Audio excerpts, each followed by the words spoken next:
Hola, ¿cómo están? Bueno, vamos a pasar ahora al capítulo 6, que tiene que ver con los recursos del laboratorio. En el capítulo inicial, el 6.1 de generalidades, dice, el laboratorio debe tener disponibles el personal, las instalaciones, el equipamiento, los sistemas y los servicios de apoyo necesarios para gestionar y realizar sus actividades de laboratorio. La parte de generalidades viene a ser un poco una introducción al resto del capítulo.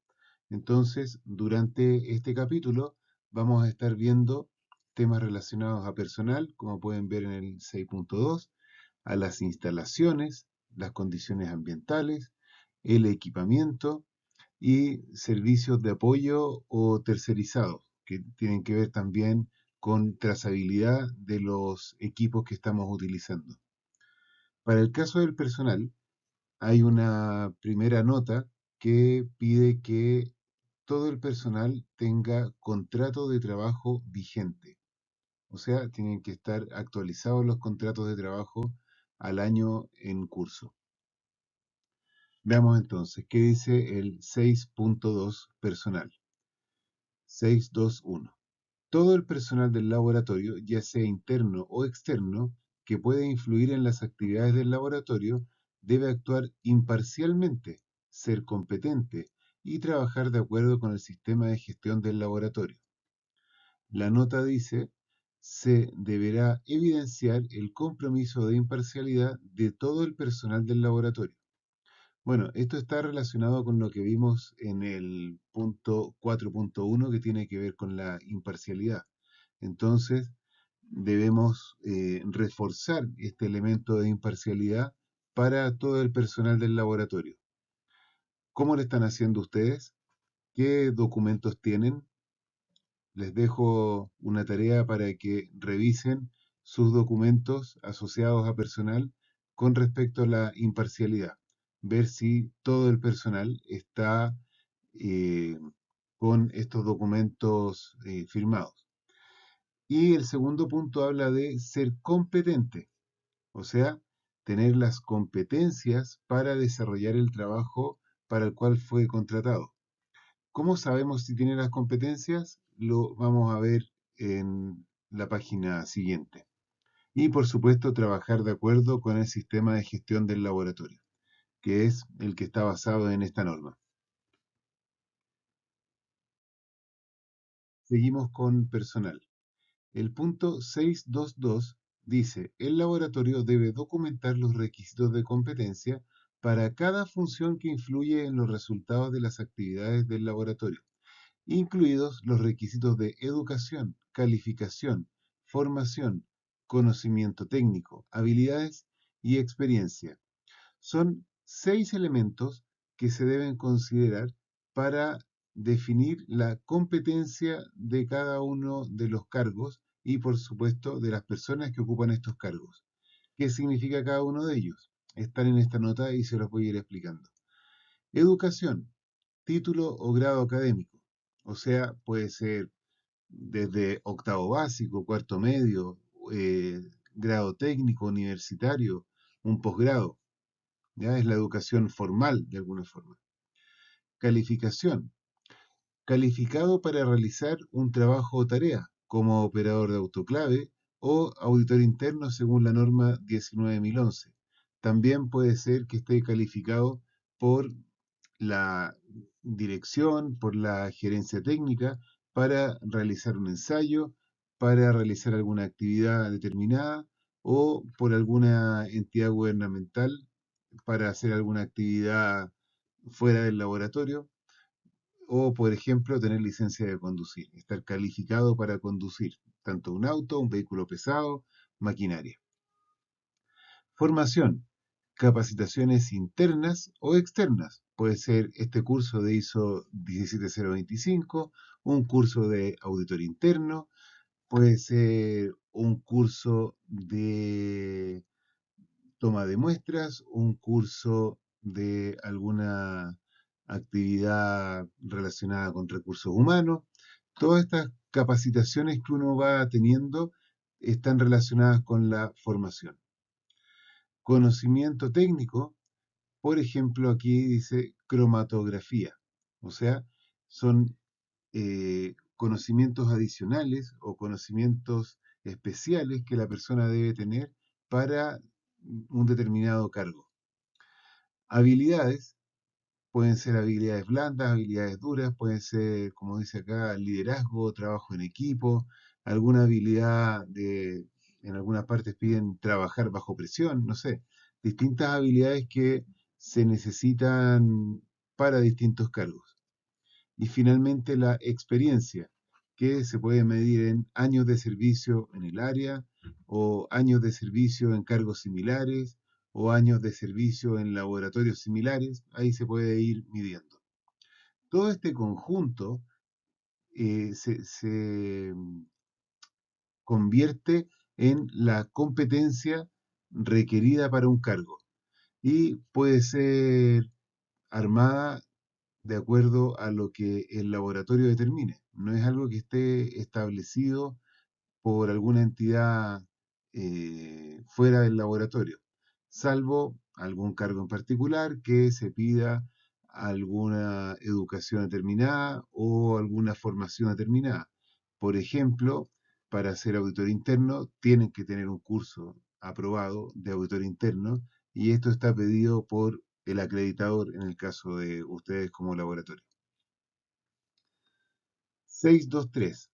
El laboratorio debe asegurarse de que el personal tiene la competencia para realizar las actividades del laboratorio de las cuales es responsable y para evaluar la importancia de las desviaciones. Bueno, en el 622 se definieron las competencias. Eh, ¿Dónde se definen? Quizás me faltó esa parte. En un descriptor de cargo, por ejemplo, o algún documento similar. Bueno, cuando se contratan las personas, se deben evaluar y se evalúan de acuerdo a este descriptor de cargo. Se evalúa su competencia. Entonces, se puede hacer una tabla de evaluación con nota de 1 a 5 o con porcentaje, como ustedes estimen conveniente. Lo importante es que se evalúe. Una vez que se ha hecho la evaluación, se deben considerar las desviaciones y tomar acciones para cerrar estas brechas. O sea, pueden ser capacitaciones, pueden ser eh, que tenga algún grado de experiencia mayor con algún tipo de supervisión, que tengan la calificación para hacer alguna actividad o diferentes condiciones que se van a ir presentando y que se tienen que ir cerrando. En el 624 dice, la dirección del laboratorio debe comunicar al personal sus tareas, responsabilidades y autoridad. La nota dice, el laboratorio debe comunicar al personal sus descriptores de cargo. Estos deberán incluir información mínima, además de las responsabilidades y autoridad. Bueno, un descriptor de cargo debe tener al menos el nombre del cargo, la dependencia, quien lo subroga, ojo con la subrogancia, porque quien subroga un cargo debe tener las mismas competencias que tiene, que pide este cargo. No puede tener menos competencias. Debe tener las competencias exigidas, pueden poner, perdón, debe tener las responsabilidades, la autoridad, cuáles son las tareas que debe realizar y algún extra que ustedes consideren necesario. Y esta información tiene que ser comunicada al personal que ostenta el cargo. ¿Cómo se aseguran ustedes o cómo demuestran ustedes que esta persona recibió la comunicación, que tiene la información relacionada con su cargo? Generalmente se mantiene en el Departamento de Recursos Humanos una copia de este descriptor de cargos con la firma de la persona que tiene el cargo. Y de esa manera se demuestra que fue comunicado, que la persona lo firmó y que está de acuerdo.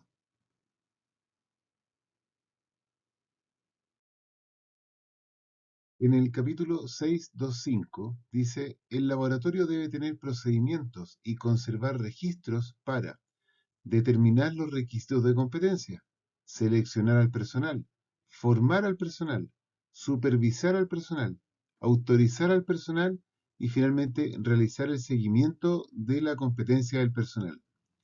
En las notas nos piden que todos los requisitos de esta norma aplican a personal interno y externo. Hay una explicación para los puntos D, E y F. Dice, se debe contar con personal permanente que tenga competencia necesaria para la supervisión del personal técnico. En el E, registro de autorización e información que deben indicar. Y en el F, seguimiento del personal del laboratorio se debe entender como monitoreo del personal. Se establece la frecuencia para el monitoreo. Bueno, ¿qué nos está diciendo acá? Lo primero y más importante, que tenemos que tener un procedimiento para la gestión del personal. ¿Qué influye o qué debería contener esta gestión del personal? Primero, determinar los requisitos de competencia, o sea, cómo vamos a hacer los descriptores de cargo, que son los que estábamos viendo en el punto anterior.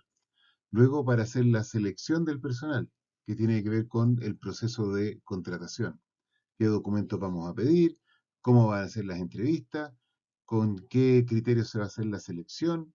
Finalmente, ¿a qué persona vamos a elegir? Todo esto tiene que ver también con la imparcialidad. Después, formar al personal. El proceso de capacitación de personal no es trivial. Se debe definir un plan de capacitación, un programa de capacitación, deben tener eh, establecido el por qué van a capacitar a las personas, que es para cerrar alguna brecha detectada en evaluación, por un tema de una auditoría, de una no conformidad, por decisión de la alta dirección. Bueno, ahí van saliendo distintas posibilidades. Y después debe hacerse una evaluación de esta actividad de capacitación. Esta evaluación tiene que ver con el cierre de la brecha detectada. O sea, si una persona no sabía hacer un ensayo y se le pide que la capaciten, puede haber obtenido una nota 7 en esta capacitación.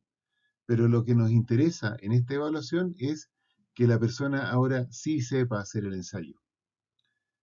Posteriormente se van a autorizar, perdón, se va a supervisar al personal para ver si están haciendo de manera correcta el trabajo. Entonces, esta supervisión tiene que hacerse por una persona que esté permanentemente en el laboratorio. Generalmente es el jefe de laboratorio. No puede ser alguien que vaya una vez a la semana, dos veces a la semana. Es alguien que tiene que estar en el laboratorio. La letra E nos piden autorizar al personal. O sea, la persona que va a hacer un ensayo, que va a hacer una tarea, que va a hacer una verificación, eh, cualquier trabajo que tenga que ver con los servicios que se están prestando, debe estar autorizado o autorizada para hacerlo. Esto debe quedar por escrito, debe haber un registro que respalde esta autorización. ¿Qué tienen ustedes para hacer esta autorización? ¿Dónde quedan establecidas? Y en la F, realizar el seguimiento de la competencia del personal. O sea, tiene que ver con la evaluación permanente del personal y eso tiene que estar puesto en el procedimiento. ¿Con qué frecuencia se va a hacer? Tiene que estar establecido. ¿Una vez al año? ¿Dos veces al año? ¿Una vez cada, no sé, 2 años? Ustedes tienen que definir la frecuencia. Puede ser, por ejemplo, el personal nuevo va a ser evaluado a los 6 meses y luego será evaluado anualmente. Puede ser una definición. El capítulo 626. El laboratorio debe autorizar al personal para llevar a cabo actividades de laboratorio específicas, incluidas, pero no limitadas a las siguientes: desarrollar, modificar, verificar y validar métodos, analizar los resultados, incluidas las declaraciones de conformidad o las opiniones e interpretaciones, informar, revisar y autorizar los resultados. Acá hay un comentario importante que tiene que ver con eh, las declaraciones de conformidad. Para efectos del SNA, que es el acreditador, en este caso el INN, los laboratorios de ensayo no realizarán declaraciones de conformidad. O sea, voy a explicar bien esto. Ustedes como laboratorio solamente deben limitarse a entregar un informe en el cual indican el resultado obtenido en el ensayo. No tienen que indicar si es conforme o no conforme, si está bien o está mal. Eso corresponde a la persona que recibe este informe ver si está bien o está mal. Lo que se hace en algunos casos es que se ponen los límites normales, el límite inferior al límite superior, para que la persona pueda hacer su análisis posterior. Pero ustedes, como laboratorio, no hacen declaraciones de conformidad. Bueno, en el 626 nos está diciendo que el laboratorio debe autorizar a las personas para hacer estas tareas específicas que tienen que ver con crear métodos nuevos. En el punto A habla de crear un método a partir de otro o crear un método desde la nada.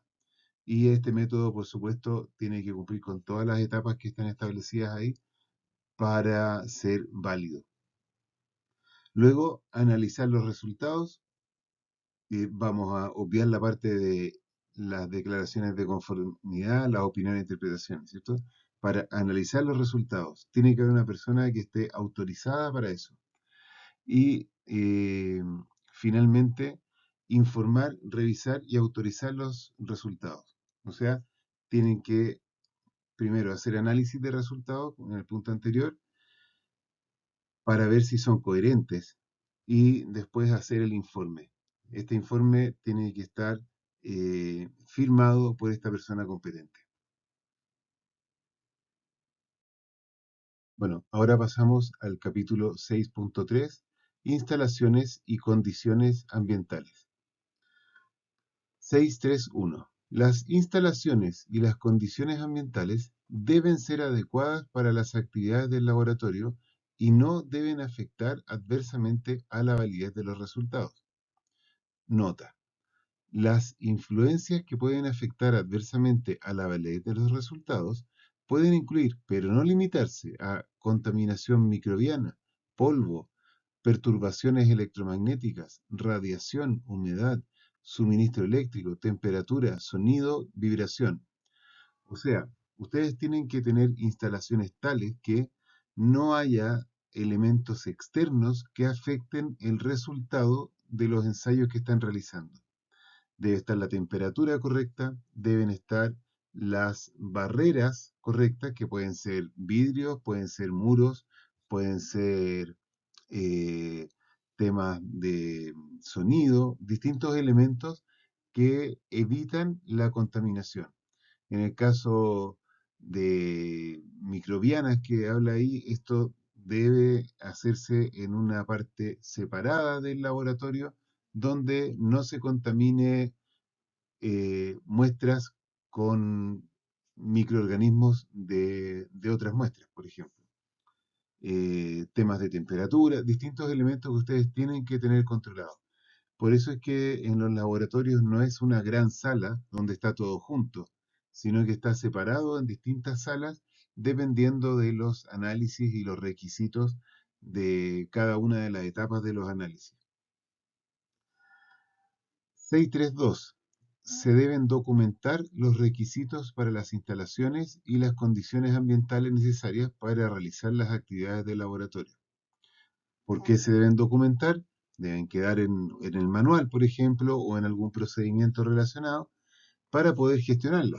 O sea, se hace un levantamiento de los requisitos necesarios y con este levantamiento se hace el trabajo para que todo el laboratorio tenga las condiciones ambientales correctas. 633. El laboratorio debe realizar el seguimiento, controlar y registrar las condiciones ambientales de acuerdo con las especificaciones, los métodos o procedimientos pertinentes o cuando influyen en la validez de los resultados. O sea, ustedes tienen que asegurarse que todos las condiciones ambientales están controladas y esto debe quedar registrado en algún documento que ustedes manejen en el laboratorio. Por ejemplo, la temperatura del lugar, la humedad, eh, no sé qué otro elemento ustedes puedan estar midiendo, pero es importante que lo tengan controlado y registrado. De esa forma, cuando tengan que revisar o hacer trazabilidad a ese análisis que hicieron, ustedes pueden ver que cuando se hizo, el lugar de trabajo tenía las condiciones ambientales correctas. 6.3.4. Se deben implementar, realizar el seguimiento de y revisar periódicamente las medidas para controlar las instalaciones y deben incluir, pero no limitarse, a lo siguiente. A. Acceso y uso de áreas que afecten las actividades del laboratorio. B. Prevención de contaminación, interferencia o influencias adversas en las actividades del laboratorio. C. Separación eficaz entre áreas en las cuales hay actividades de laboratorios incompatibles. O sea, un poco de lo que les estaba comentando anteriormente, que ustedes tienen que tener cierto control de las distintas áreas, tienen que prevenir la contaminación, la interferencia, contaminación cruzada, ¿cierto?, entre distintas actividades del laboratorio y los accesos a las distintas salas del laboratorio también deben estar controlados siempre para prevenir la contaminación o prevenir problemas que invaliden el resultado de un ensayo.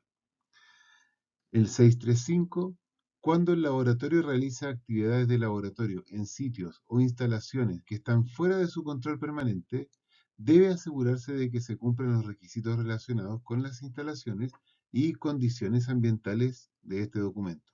Es decir, si se hace una instalación provisoria, debe contar todas las eh, con todas las condiciones para que este ensayo se pueda hacer correctamente. O sea, si necesitan que haya una temperatura controlada, deberá ponerse alguna suerte de carpa, algún encierro para controlar la temperatura. Un ejemplo bueno es el viento que hay a la intemperie o si se instala en una fábrica, no puede estar en el medio de la fábrica, tiene que estar en un lugar apartado para no estar contaminado con lo que hay en esa fábrica. 6.4. Equipamiento. El laboratorio debe tener acceso al equipamiento, incluidos, pero sin limitarse a instrumentos de medición, software, patrones de medición, materiales de referencia, datos de referencia, reactivos, consumibles o aparatos auxiliares, que se requiere para el correcto desempeño de las actividades del laboratorio y que pueden influir en los resultados. Nota 1. Existen muchos nombres para designar los materiales de referencia y los materiales de referencia certificados, incluyendo patrones de referencia, patrones de calibración, materiales de referencia patrón y materiales de control de calidad. La guía ISO 33 proporciona orientación para la selección y uso de los materiales de referencia. La guía ISO 80 proporciona orientación para la preparación interna de los materiales de referencia utilizados para el control de calidad. Bueno, acá es importante, primero que nada, que ustedes tengan todos los equipos necesarios para hacer su trabajo. Eso es lo primero que les están diciendo. Y que vamos a ver un poco más adelante, es importante el mantenimiento de estos equipos, la calibración de estos equipos, el cuidado, tanto en el uso, en el transporte, eh, estar seguro que están, por ejemplo, los reactivos que no han caducado, y ciertos controles que deberán tener sobre todo este equipamiento para que los resultados de sus análisis sean válidos. 642. Cuando el laboratorio utiliza equipamiento que está fuera de su control permanente, debe asegurarse de que se cumplan los requisitos de este documento para el equipamiento. O sea, a veces un equipo puede estar prestado a otra persona, puede estar en un área que es de acceso público, puede estar en una universidad y lo usan los alumnos. Bueno, entonces antes de poder utilizarlo, tiene que tomarse este equipo y verificarse que está en condiciones para ser utilizado. Puede ser necesario una calibración, un ajuste, pero tiene que revisarse completamente para asegurarse que se puede utilizar. 643. El laboratorio debe contar con un procedimiento para la manipulación, transporte, almacenamiento, uso y mantenimiento planificado del equipamiento para asegurar el funcionamiento apropiado y con el fin de prevenir contaminación o deterioro. Bueno, acá pide un procedimiento para manipulación, transporte y almacenamiento. En realidad es bueno tener un procedimiento que tenga que ver con el equipamiento, para su control, para gestionar las calibraciones, donde se estipule cómo se va a hacer la manipulación, el transporte, el almacenamiento. A veces tenemos que mandar un equipo a calibrar y no va a estar en nuestro poder todo el tiempo. Por lo tanto, tenemos que asegurarnos que vaya en las mejores condiciones posibles para que no se dañe. Entonces, eso debería estar estipulado en este procedimiento. 644. El laboratorio debe verificar que el equipamiento cumple los requisitos especificados antes de ser instalado o reinstalado para su servicio. O sea, si lo mando a calibrar, cuando llega de vuelta, no es que lo saco del empaque, lo pongo en la mesa y lo comienzo a usar. Tengo que verificar que está en buenas condiciones. ¿Cómo se hace eso? Depende del equipo y debería estar establecido en, si no viene en el manual del equipo, debería estar establecido en el procedimiento que ustedes tengan para la manipulación, transporte, almacenamiento y todo relacionado con el equipamiento. 645. El equipo utilizado para medición debe ser capaz de lograr la exactitud de la medición y o la incertidumbre de medición requeridas para proporcionar un resultado válido. Bueno, la exactitud tiene que ver con cuántos decimales vamos a utilizar, ¿cierto? Cuántos son necesarios. A veces no son decimales. Si estamos pesando camiones en una romana, estamos hablando de toneladas o cientos de kilos y probablemente no usemos decimales. Pero si estamos pesando eh, alguna cera que sale de un producto posterior a un lavado, probablemente pese décimas de gramo o centésimas o milésimas de gramo. Entonces, ahí necesitamos tener claridad de cuántos decimales son necesarios. Eso generalmente está establecido en los documentos que usan de referencia ustedes para hacer sus propios procedimientos. Por lo tanto, los equipos que compren tienen que cumplir con esta exigencia. También está el punto de la incertidumbre, la cual deben poder calcularla y llegar también a una exactitud que sea válida. 646. El equipo de medición debe ser calibrado cuando la exactitud o la incertidumbre de medición afectan a la validez de los resultados informados y o se requiere la calibración del equipo para establecer la trazabilidad metrológica de los resultados informados.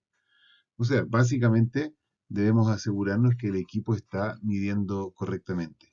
Entonces, tenemos que definir un plan de calibración, un programa de calibración, que es lo que nos está pidiendo en el punto siguiente, en el 647, y debe ser en función de los elementos vistos en el 646, el manual que entrega el fabricante, eh, las condiciones de uso, diferentes elementos que ustedes definan para poder hacer una correcta calibración y un correcto uso del equipo. A veces se puede calibrar un equipo y tenerlo como patrón para trabajar con los otros equipos internamente.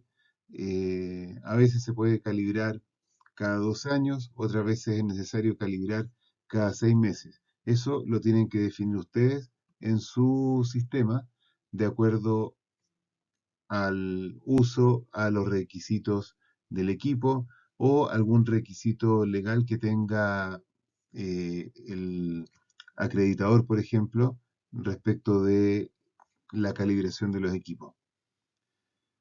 648. Todos los equipos que requieran calibración o que tengan un periodo de validez definido se deben etiquetar, codificar o identificar de otra manera para permitir que el usuario de los equipos identifique fácilmente el estado de la calibración o el periodo de validez. Es decir, a los equipos calibrados se les debe poner una etiqueta que indique la fecha de calibración y algún código que lo identifique claramente. Con eso uno puede hacer trazabilidad hacia los certificados de calibración, hacia la matriz o tabla o programa de calibración que ustedes tengan. En el 649 nos hablan de algún caso particular, que el equipo que haya sido sometido a una sobrecarga o a uso inadecuado que dé resultados cuestionables o se haya demostrado que esté defectuoso o que está fuera de los requisitos especificados, debe ser puesto fuera de servicio. Este se debe aislar para evitar su uso o se debe rotular o marcar claramente que está fuera de servicio hasta que se haya verificado que funciona correctamente. El laboratorio debe examinar el efecto del defecto o de la desviación respecto a los requisitos especificados y debe iniciar la gestión del procedimiento de trabajo no conforme. ¿Qué significa esto? Vamos a ver más adelante lo que tiene que ver con trabajo no conforme, pero en particular, si un equipo empieza a dar mediciones incorrectas, empieza a fallar y nos damos cuenta de eso, tenemos que ver qué pasa con los ensayos que hayamos hecho anteriormente en este equipo, ver si son válidos. Y si no son válidos, debemos actuar de acuerdo al punto 7.10, que lo vamos a ver más adelante. Por supuesto, lo primero que dice acá es aislar el equipo para que no se siga usando, ¿cierto? 6.4.10. Cuando sean necesarias comprobaciones intermedias para mantener confianza en el desempeño del equipo, estas comprobaciones se deben llevar a cabo de acuerdo con un procedimiento. O sea, seguimos trabajando con nuestro procedimiento de equipamiento y estas comprobaciones intermedias pueden ser unas comprobaciones una vez al mes, una vez al día, pueden ser comparaciones con un equipo calibrado. Ustedes verán cómo lo hacen, pero debe estar establecido de acuerdo al procedimiento. 6.4.11. Cuando los datos de calibración y de los materiales de referencia incluyen valores de referencia o factores de corrección, el laboratorio debe asegurar que los valores de referencia y los factores de corrección se actualizan e implementan, según sea apropiado, para cumplir con los requisitos especificados. O sea, a veces el equipo está calibrado y dice debe corregirse en un 1%. Ok, debemos entonces tener claro que la medición que hacemos con ese equipo, antes de ser informada, antes de ser utilizada para alguna fórmula posterior, tiene que corregirse. Y eso debe estar claramente indicado para evitar que se cometan errores. 6.4.12. El laboratorio debe tomar acciones viables para evitar ajustes no previstos del equipo que invalidarían los resultados. O sea, primero que nada, evitar que personas desconocidas tengan acceso al equipo, que no lo puedan manipular y hacer que los resultados sean incorrectos, pero también se hacen ensayos repetidos, se hacen ensayos o análisis con materiales que tienen un resultado conocido o también con blancos que se llaman. De esa manera Si no da el resultado esperado, quiere decir que el equipo no está trabajando bien y tenemos que revisar qué es lo que pasó. Lo importante es que siempre trabajemos para asegurarnos que el resultado sea el esperado. En los puntos anteriores les hablé de una matriz o una tabla donde estén los equipos para su calibración. Bueno, esta misma matriz o esta misma tabla puede tener toda la información relativa a los distintos equipos. Puede ser una tabla general de todo el laboratorio, puede ser una tabla por área. Ustedes van a definir eso de la forma que mejor les acomode. La idea es que tengan muy claro y muy bien controlados todos sus equipos. Ahora, este registro que se les pide debe tener al menos estos elementos que aparecen acá. La identificación del equipo, que debería incluir la versión del software y el firmware que debe tener. La diferencia entre software y firmware es el software el que uno ve, por ejemplo, en el computador es el Windows. El firmware tiene que ver con el que está en el chip de la placa, que hace que funcione el equipo y sobre el cual funciona el software.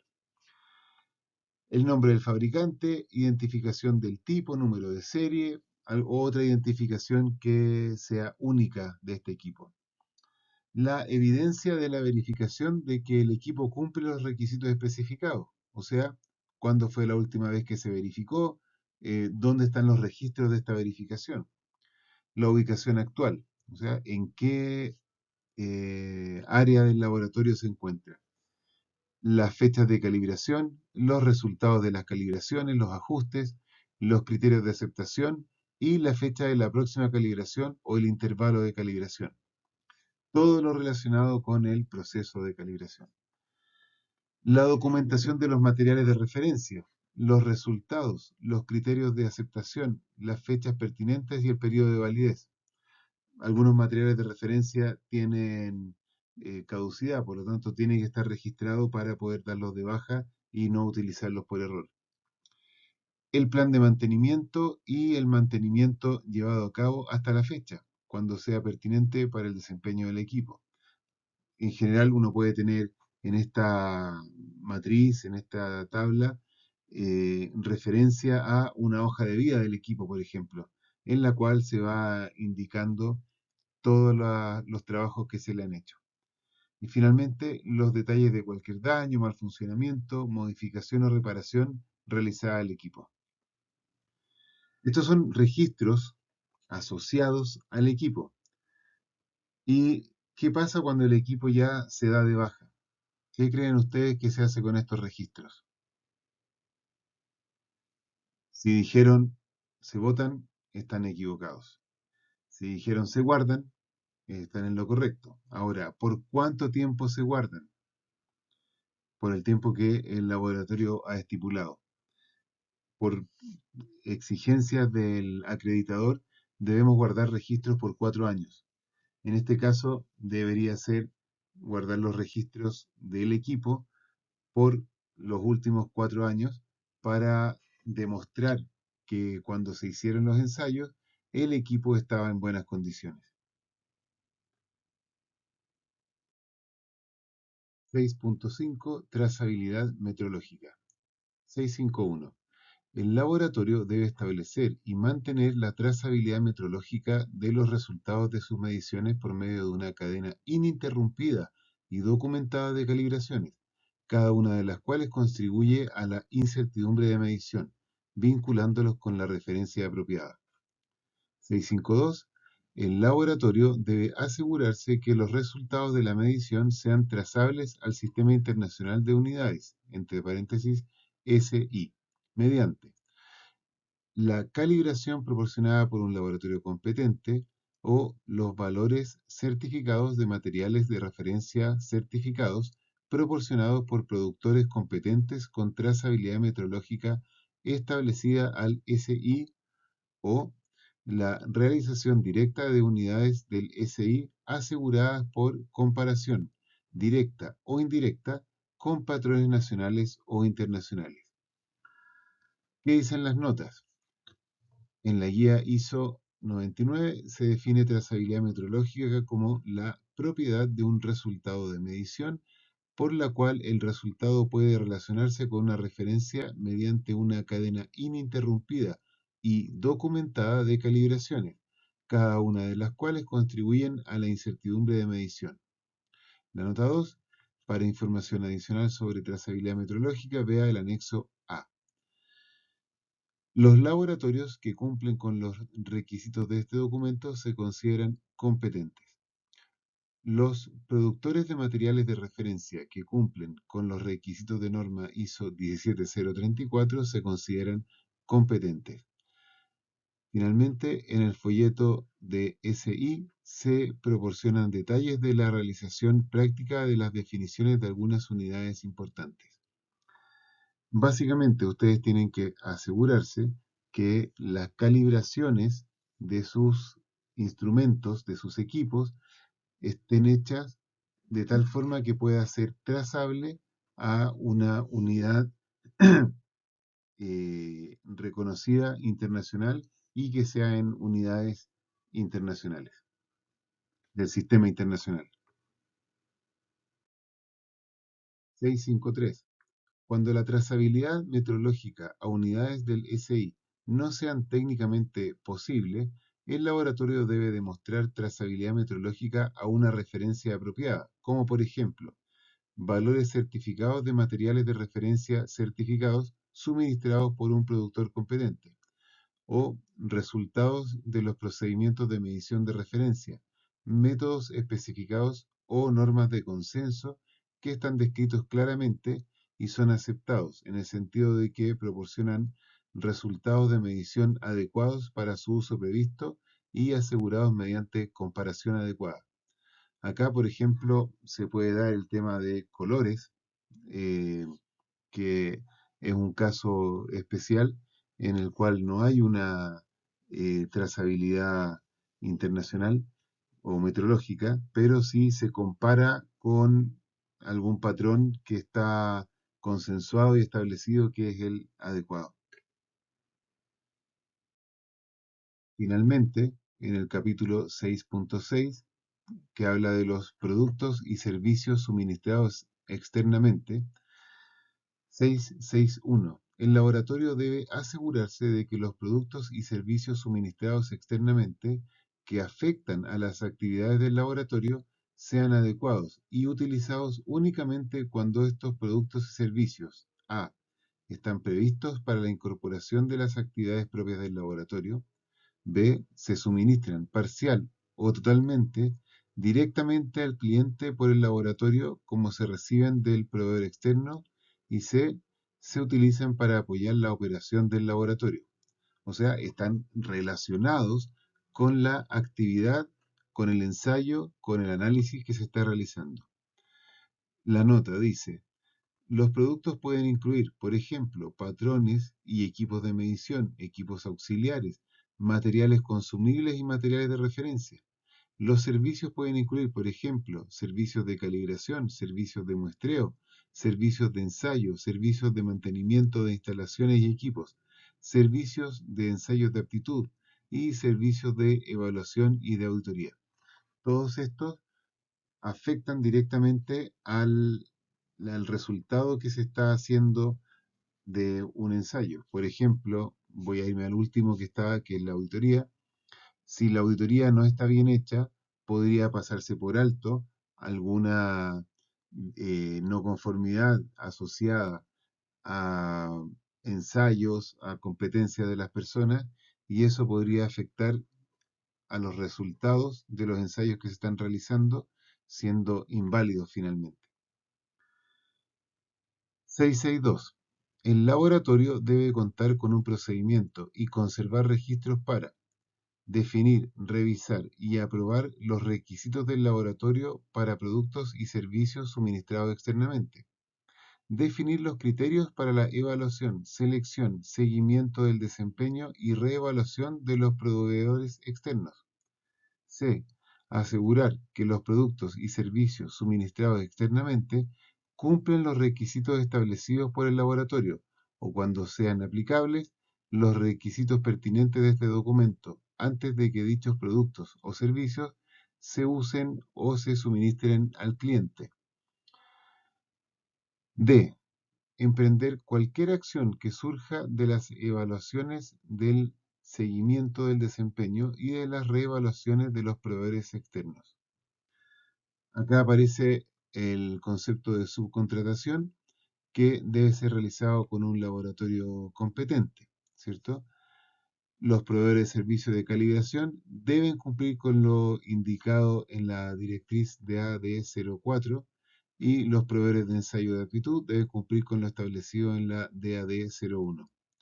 Y, por supuesto, acá nos están pidiendo que tengamos un procedimiento para las compras, básicamente. Entonces, tenemos que tener proveedores que estén evaluados y seleccionados. Tenemos que hacer una evaluación inicial y reevaluaciones periódicas. Generalmente se hace una reevaluación una vez al año. También nos pide que revisemos los productos que se compraron antes de utilizarlos, no que los tengamos guardados y justo al momento de utilizarlos nos encontramos con la sorpresa de que tienen algún problema. Finalmente, en el capítulo 6.6 de los productos y servicios suministrados externamente, el punto 663 dice, el laboratorio debe comunicar a los proveedores externos sus requisitos para los productos y servicios que se van a suministrar, los criterios de aceptación, la competencia, incluyendo cualquier calificación requerida del personal, y finalmente las actividades que el laboratorio o sus clientes pretendan llevar a cabo en las instalaciones del proveedor externo. Bueno, en el punto C está hablando de subcontratación. La, Puntualmente, la subcontratación no está prohibida, pero se subentiende que se debe utilizar en casos particulares, casos especiales, en que el laboratorio no está en condiciones de prestar el servicio de hacer el ensayo y debe subcontratarlo. No es algo que deba subcontratar de forma permanente. Y lo que nos está pidiendo acá, que debemos tenerlo definido en el procedimiento, es que tenemos que pedirle a nuestro proveedor de manera clara qué es lo que necesitamos para que nos pueda suministrar los productos o servicios que le estamos comprando. Con esto terminamos el capítulo 6. Nos vemos en el capítulo 7.